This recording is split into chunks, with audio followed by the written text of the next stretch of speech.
Hello and welcome to this best of 3 series between Czarix and VM Berserk in the Warhammer League. Be sure to like and subscribe for more games and let's get into it. Currently, it is 1-0 for Czarix and now we have a Chateau de Roquefort and very appropriate that we have the Bretonnians fighting on Chateau and we have them against Slaanesh. So let's do a small army breakdown before we start. So we actually have a Royal Pegasus Knight squad instead of the normal Pegasus or any type of hippogriffs. So Royal Pegasus are there basically anything that flies from Bretonia's side is amazing into Slaanesh, especially into stuff like Fiends and Hellstriders, because they have the ability to just charge the opponent without being charged themselves, right?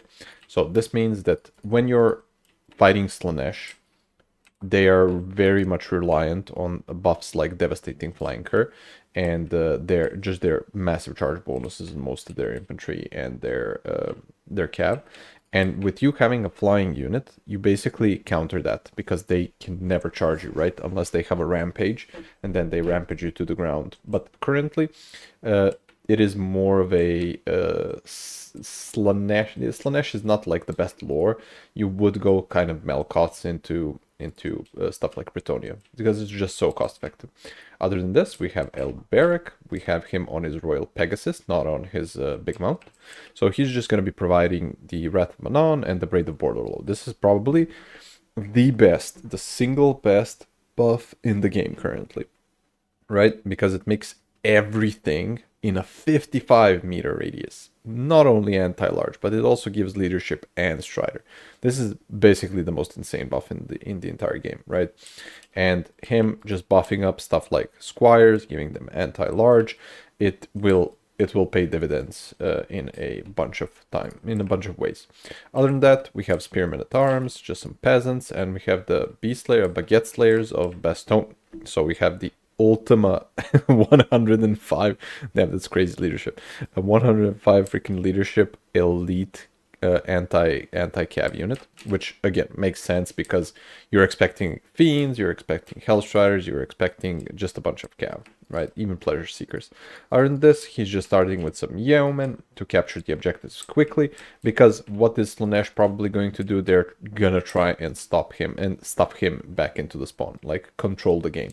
If he gets some objectives at the start, this might just slow down the Slaanesh onslaught and it might help. He also has a paladin. Paladins are amazing anti-large fighters, so they're like 70 or 65 against large melee attacks, so they're gonna hit, right? And they're there to counter duel some other SCs, so it's not going to be like very good at hunting the mask, but he's going to be very good at hunting everything else. And this is just a classic Damsel of Life, right? With, let's see, with Shield of Thorns. That's very nice. That's a good tech. So if you have any type of cav unit and you put Shield of Thorns on it, if a Hellstrider charges it, it basically suicides itself. So that's very good. And Earthblood. Earthblood is just the most cost-effective per WOM with Lifeblood spell that you can get. So this all makes sense, especially if he's going to go with stuff like Royal Pegasus, and I assume a bunch of elite cav in his reinforcements. He's just trying to outdo the Slaanesh side when it comes to the cav game, and then this is a big map, so he can try to control the fighting. On the other side, from Berserk, we have a bunch of devoted spears. This makes sense. A couple of fiends. So fiends, super cool looking unit. Like, they look absolutely awesome, but they are the bane of my existence and the bane of existence of anybody that ever fights freaking Slaanesh, because this cav unit is the most broken thing in the game, right? It has very good charge bonus, that's fine, but it has 20% phys res. It is 16 unit models, it is high mass, and because of the unit model count, right, because they have just 16, they are immune to stuff like Buna. So you cannot Buna this unit, and you cannot Spirit Leech this unit. It's just going to wreck you. They also have Soporific Musk, which again helps them, especially on the charge. And their models, even though the unit seems fine stat-wise, right, the models are just so difficult to hit that it just ends up being a tough fight. Other than this, we have the mask, classic thing, and we see the debuff of vigor, like we've seen in the previous games of Slaanesh. We have Strykar on his little thing.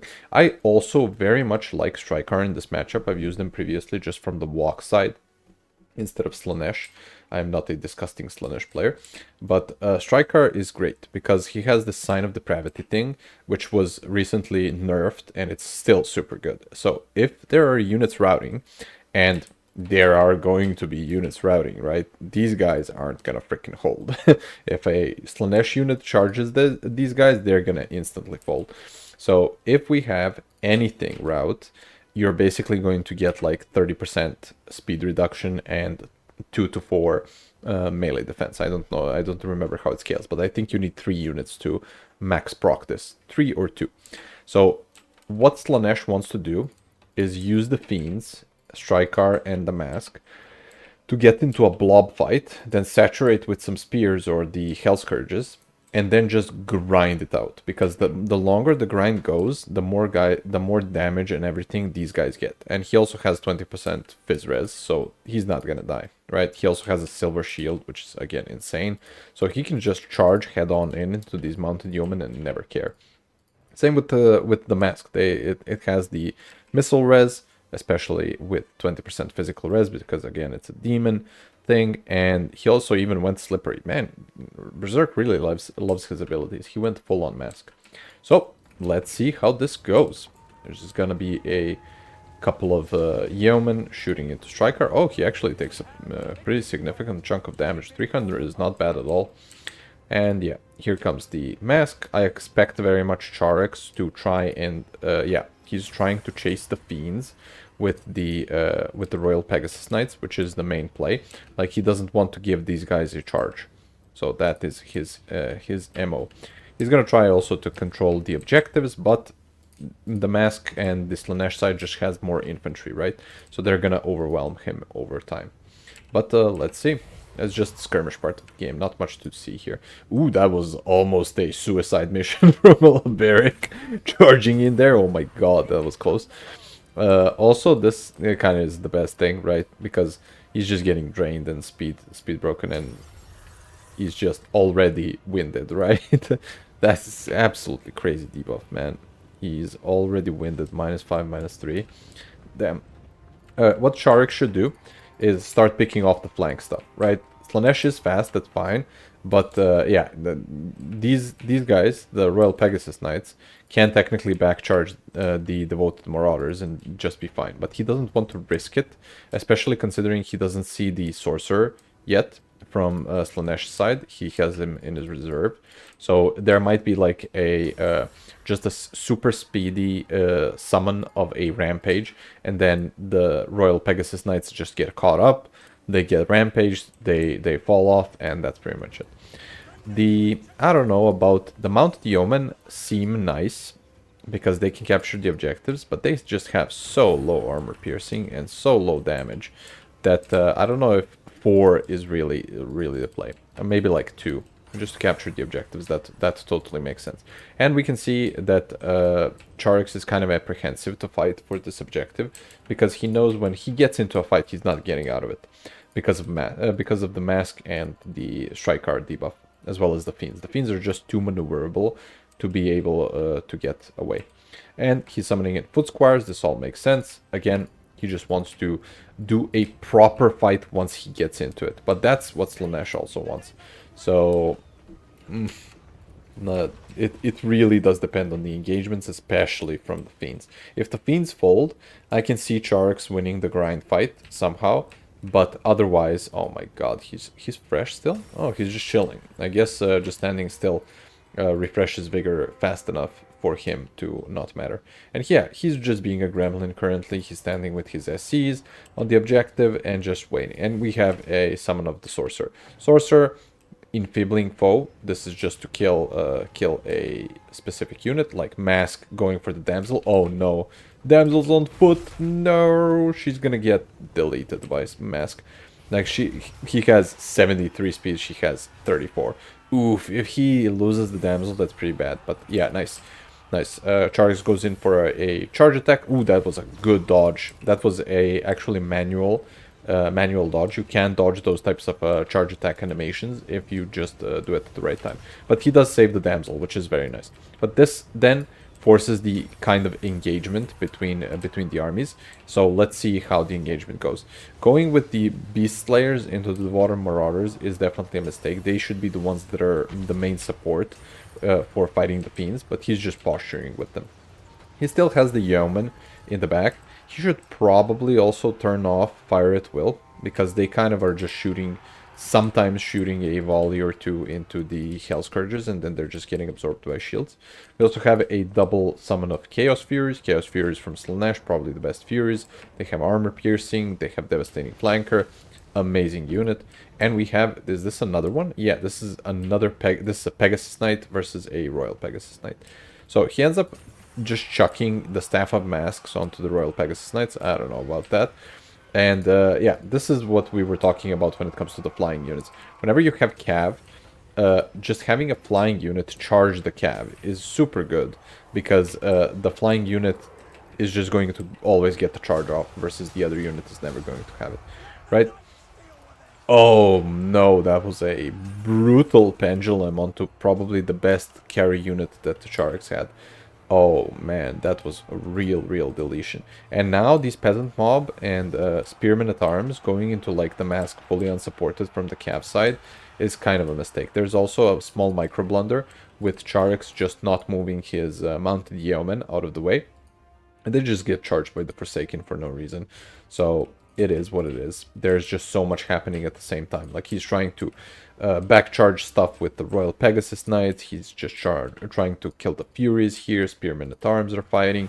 Berserk is here and there. Oh, very nice charge from the Pegasus Knights and the Royal Pegasus Knights onto the double Fiend squad, but there's a surround coming in from the Furies. This could be a mistake. It all depends on the magic. He should immediately... Yeah, very nice. He just immediately casts both Shield of Thorns and Earthblood Overcast, but we can see how the Royal Pegasus Knights absolutely get melted, even though they lose to one Fury. But now we're in a blob fight, and this is where Slaanesh excels. Even though there's so many different types of knights here, the routes are going to start happening. And now if we just slow down and look at the sign of depravity, here everybody is losing -5, everybody is losing 33 speed. So this is just going to be a absolute massacre. And we see another pendulum. We see, I don't know what that spell was. Some bolt. What was that? Oh, the Rod of Torment. Okay, the bombardment. And yeah, he just starts routing the main blob fight, and then everything else is just going to fold, right? If these beast slayers were in this blob would have gone much better. But now that everything is routing, and everything got routed by Striker and his little squad, it's just gonna be very difficult. Like, these guys don't have terror, which is very nice, but it's still just a completely tough fight. Even though there's no terror, there's still a massive rout, and the Paladin just now comes in to try and support here. It is just too far away, right? Even the Damsel of Life gets routed, and we see the Grail Knight summon, but just a tiny bit too late, right? And they're charging just what? Forsaken, while the main blob fight is here, and Berserk is absolutely gonna get bullied by Striker. And look at these guys. These guys did nothing, and they're like the main carry piece unit. So this was the, I believe this was the main mistake from Czarix's side. Even though they ate the pendulum, they still have 90 models, and they're like super fighting the rest of the team. But if they were supporting the main fight with their like +20, +34 against large, even with very tired, they just have a very nice fight into everything that happens here. And they might actually also kill stuff like Striker, because Striker is on his mount. But here, you just get absolutely bullied. And then Foot Squires, amazing unit. They're gonna dominate especially the Devoted Marauders and everything else here. But there just isn't enough of them to clear out all of the stuff. Especially with saturation from the Fiends, from Striker. Mask can at any point turn on the Mortis engine if they start just getting into a huge blob. And yeah, it seems even the value difference is like very big. Damsel of Life comes back. She's just chucking out probably a, what is it called? The Lifeblood, Earthblood, but it's just not going to be enough. Grail Relic trying to get his homies very much buffed, but he's just there. He's just chilling. And yeah, as we see, like the foot squires are doing super good, as we thought. They're grinding it out. Paladin fighting the Forsaken, not the greatest, not the worst. And Furies killing Alberic is kind of probably the final nail in the coffin. As soon as Alberic folds, and this blob is just going to have Striker trying to kill probably the Grail Relic, and it's gonna be a massacre. Again, this is such a strong debuff, especially into a faction that very much relies on Cav, but has stuff like Peasant Mob, right? And Peasant Mob like instantly route to anything. They're just going to get folded. Again, yeah, Slaanesh player just spamming Furies now, doing the charge, and you can see how the Knights act when they're attacked by the Furies. They're not having a very fun time.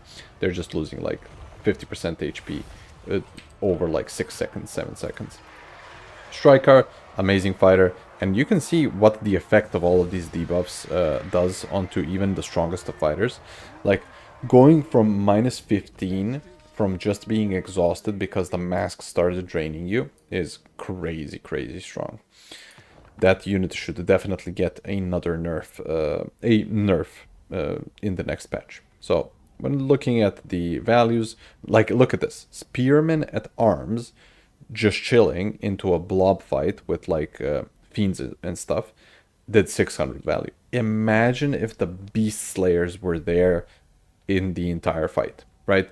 Especially with support from Alberic getting the +12 and just standing there. Like, they were absolute terminators, but they were just stuck fighting marauders the entire game. Paladin did actually pretty well. Like, him naked is relatively cheap, so very, very nice inclusion. Pegasus Knights did well because they were just killing stuff like Furies. Another Pegasus Knight. This one didn't do as well. They just got surrounded by double Furies. Grail Knights, again. Potentially, he could have also held back on just the one objective and not fought over the middle. And then waited for the Grail Knight summon. And then went for it. And we just had the Knights of the Lionhearted summon in, but not summoned in at the end of the game. Striker, 1700, damn, he killed the damsel basically, then he fought the main lord, and 2200 for mask, not even doing the Mortis engine is crazy, crazy value. Fiends, yeah, this fiend was the one that got double surrounded by a Pegasus and a Royal Pegasus. This is what I mean. Like, you want to charge from the air onto the fiends, and that's like their main counter. The rest of it is just shooting, but they're so fast they can so easily dodge just about anything else. Also, Fiends of Slaanesh absolutely paying for themselves just about. The Slaanesh Lord of Shadows, Sorcerer Lord of Shadows, doing 1200, very nice. Forsaken, just doing their Forsaken things. And yeah, didn't even need the Riders of the Mind Serpent. Oh my god, look at the Fury. Look at the Fury value. That's crazy. That's I believe this is a second summon, right? But that's still crazy value. So, hope you enjoyed this game. It's currently tied 1-1. Let's see who wins it. See you in the next one.